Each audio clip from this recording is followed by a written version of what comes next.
নমস্কার, আমি তনুশ্রী বলছি। কোনো অর্ডার পারপাসে স্ক্রিনে দেওয়া নাম্বারে যোগাযোগ করতে পারেন অথবা ইনবক্স করতে পারেন।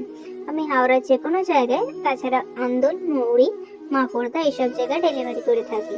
আমাদের জীবনে অনেক মানুষ আসে আবার চলে যায়, কিন্তু শিক্ষকরা থেকে যে শীতের পাতায়। তারা শুধু অক্ষর চিনিয়েছেন তাই নয়, জীবন কিভাবে করতে হয় সেটাও শিখিয়েছেন।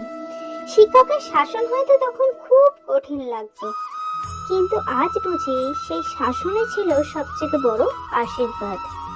কারণ তারা আছেন বলেই আমাদের স্বপ্ন দেখতে শিখেছি, আর স্বপ্ন পূরণে সাহসও পেয়েছি। আমাদের ছোট ছোট ভুল শুধরে দিয়ে কঠোর শাসনের আড়ালে যে অশেষ ভালোবাসা থাকে, সেটা কেবল একজন শিক্ষকই দিতে পারেন। হয়তো তখন আমরা বুঝতে পারিনি, কিন্তু আজ বুঝি তাদের উপদেশই ছিল আমাদের আগামী দিনের জন্য সম্পদ। একজন শিক্ষক শুধু শিক্ষকই নন, তিনি এক সময়ের বন্ধু। কেমন লাগলো জানিও।